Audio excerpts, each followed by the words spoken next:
Chapter number 5 money. शुरू करते हैं।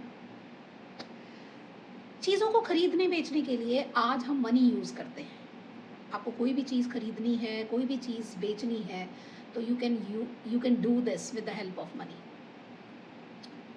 आपने पैसे दिए, आपने कमोडिटी ले ली, आपने पैसे लिए, आपने कमोडिटी दे दी। बट जब मनी नहीं थी तब हम गुड्स को कैसे खरीदते और बेचते थे? तो that is barter system.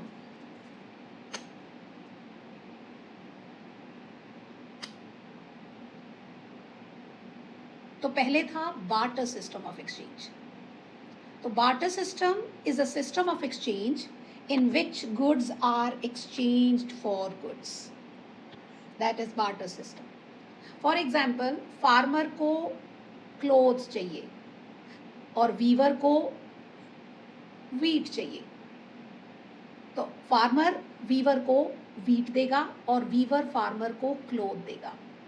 This is what barter system of exchange. barter system of exchange तब यूज होता था जब human wants बहुत simple और limited थी.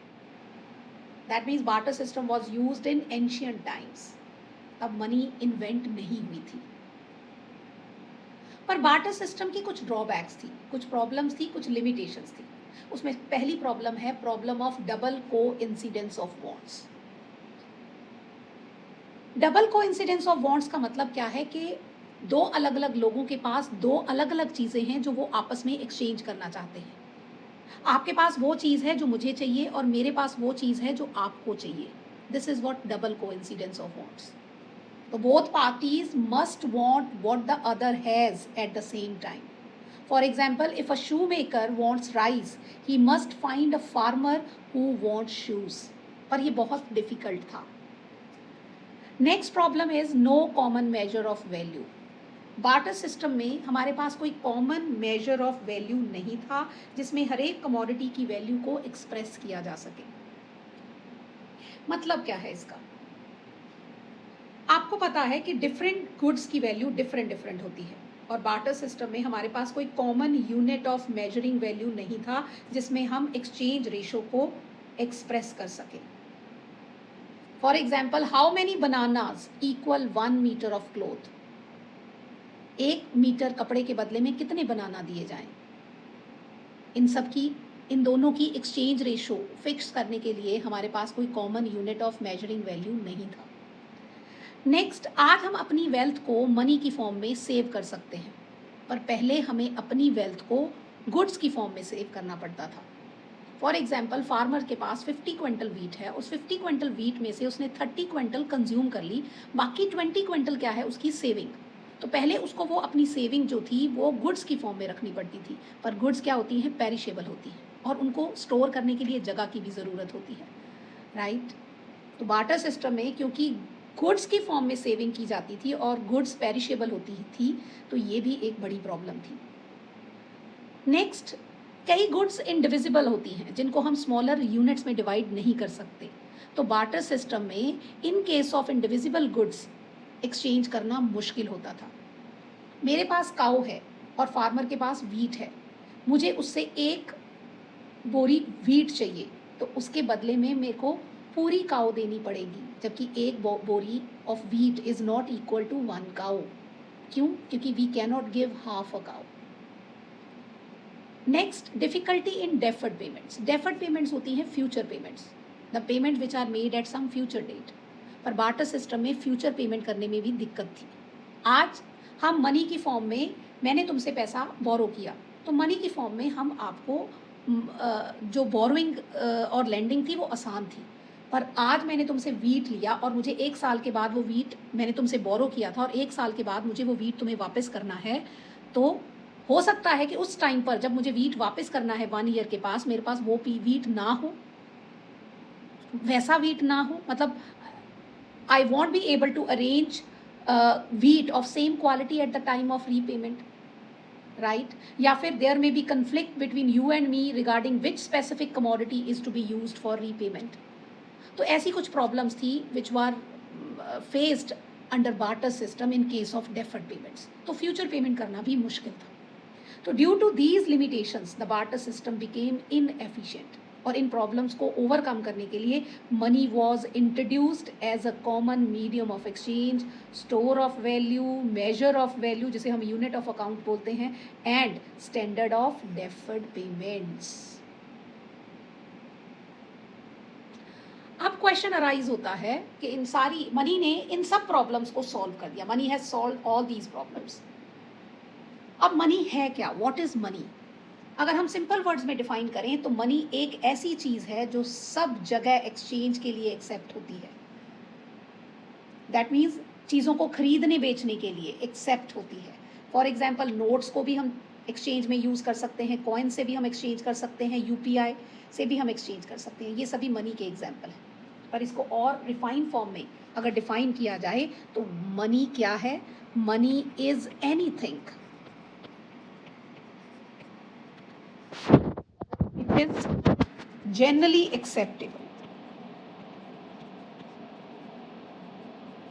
acceptable as a number one medium of exchange,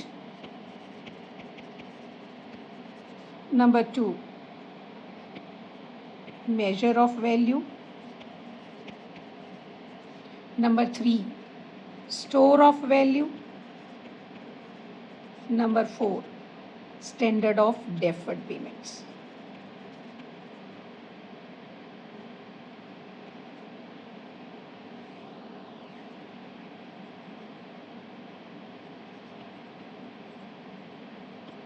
तो मनी इज एनीथिंग, कोई भी चीज़ जिसे जनरली एक्सेप्टेबल का मतलब जिसे हर कोई एक्सेप्ट करे as a medium of exchange, मतलब चीज़ों को खरीदने बेचने के लिए, मेजर ऑफ वैल्यू मतलब किसी भी कमोडिटी की वैल्यू को मेजर करने के लिए, store of value that means अपनी वेल्थ को स्टोर करने के लिए, एंड फ्यूचर पेमेंट करने के लिए, standard of that is standard of deferred payments. अब नेक्स्ट है मनी क्या क्या काम करती है। तो मनी के फंक्शंस को हम दो कैटेगरी में डिवाइड करते हैं। एक होते हैं प्राइमरी फंक्शंस ऑफ मनी और एक होते हैं secondary functions of money. Primary functions of money दो हैं, one is medium of exchange and number two is major of value. और सेकेंडरी फंक्शन भी दो हैं, one is store of value and second is standard of deferred payments.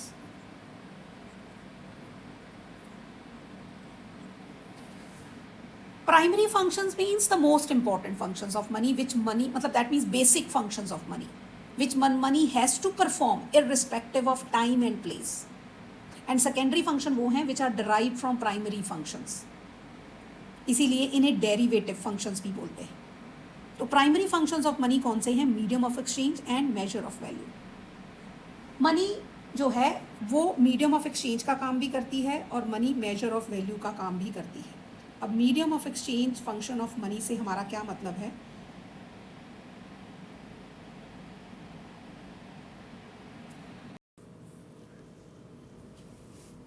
Functions of money में first हम शुरू कर रहे हैं प्राइमरी फंक्शन, और प्राइमरी फंक्शन में the most important function of money is medium of exchange. It means money act as a medium for the sale and purchase of goods and services. क्यों? क्योंकि money is generally acceptable as a medium of exchange,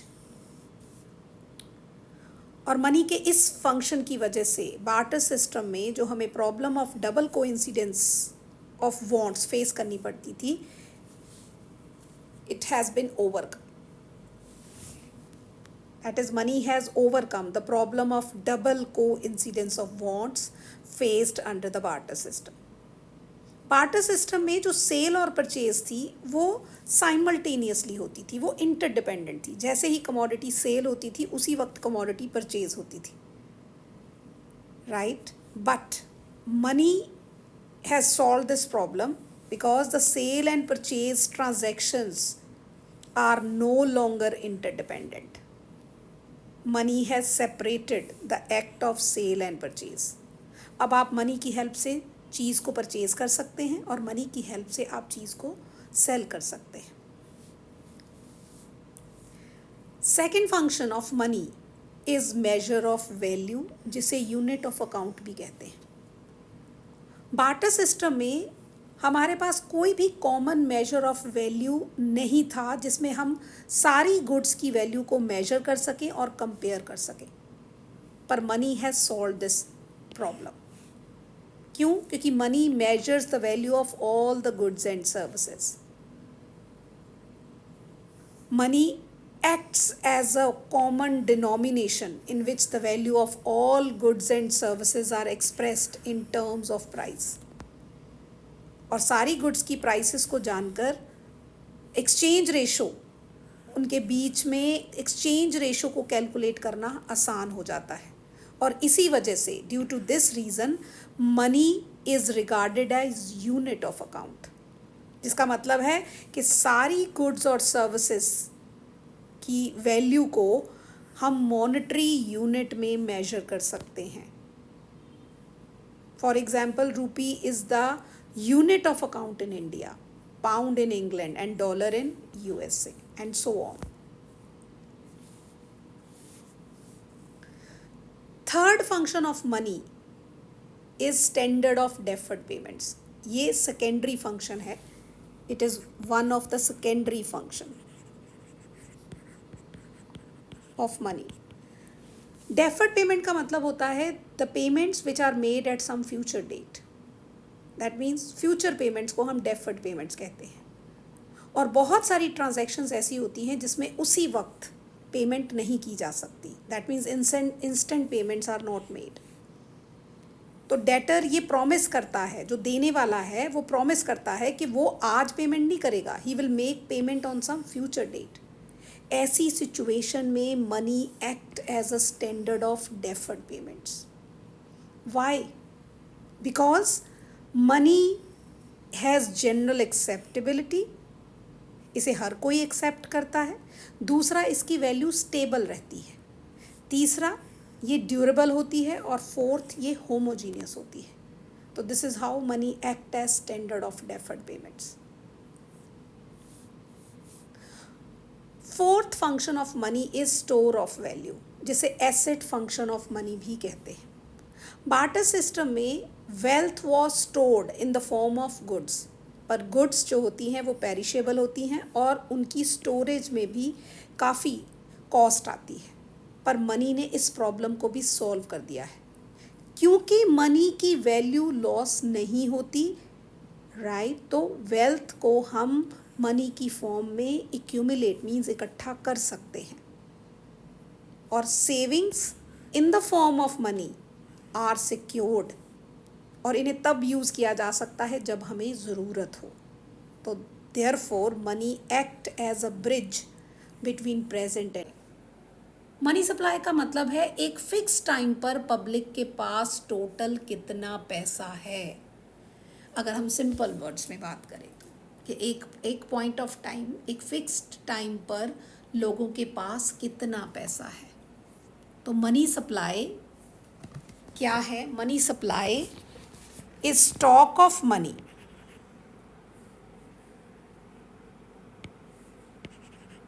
money supply refers to stock of money with the people who demand money.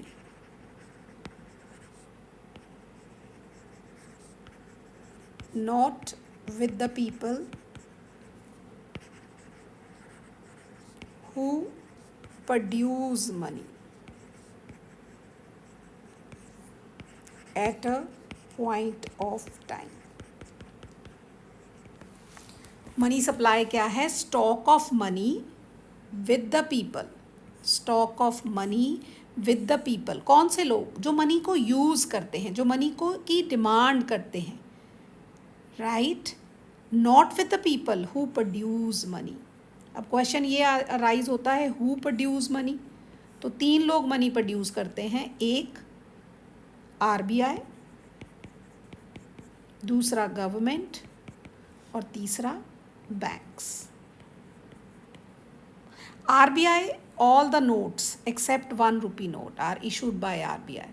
Government, all the coins and 1 rupee note are issued by government, finance ministry मतलब। और तीसरा demand deposits मतलब checkable deposits, वो कौन create करता है, produce करता है, दैट इज़ कमर्शियल बैंक्स। तो इन लोगों के पास जो मनी है वो मनी सप्लाई में इंक्लूड नहीं होती, राइट। तो money supply only means stock of money with the people who demand money at a point of time.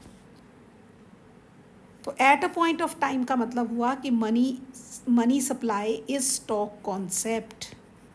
Money supply क्या है, इज स्टॉक कॉन्सेप्ट। जो स्टॉक और फ्लो हमने नेशनल इनकम में किया था, राइट। तो money supply is what, stock concept. क्यों? Because it is measured at a point of time. तो करेंसी। अब नेक्स्ट टॉपिक क्या है हमारे पास, कंपोनेंट्स ऑफ मनी सप्लाई, कि मनी सप्लाई में क्या क्या इंक्लूड होता है। जब हमने बोला stock of money with the people, तो लोगों के पास स्टॉक ऑफ मनी किस फॉर्म में, तो वही है कंपोनेंट्स ऑफ मनी सप्लाई। तो number 1 is currency with the public, मतलब विद द पीपल, किस फॉर्म में, इन the form of notes and coins. And second is demand deposits.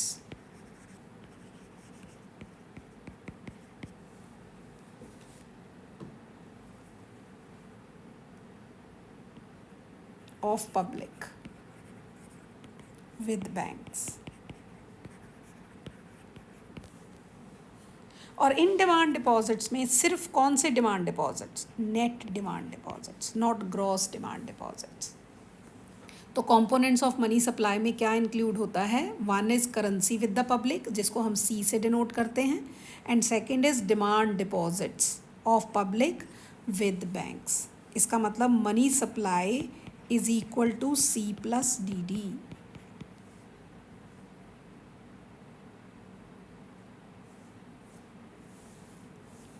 अब RBI ने मनी सप्लाई को मेजर करने के 4 मेजर्स दिए हैं, right, that is M1 to M4। हमारे सिलेबस में M1 है। तो M1 में क्या क्या आता है, M1 includes currency, demand deposits and other deposits with RBI। और M2 में M1 मतलब this one plus post office savings, और M3 में M1 प्लस टाइम डिपॉजिट्स, और M4 में M3 plus all post office deposits. अब इसमें इंडिया में M3 को सबसे ज़्यादा यूज़ करते हैं, इसलिए इसे ब्रॉड मनी कहते हैं। अगर इंडिया में एग्रीगेट मॉनेटरी रिसोर्सेज को मेजर करना हो तो that is represented by M3। This is all about money.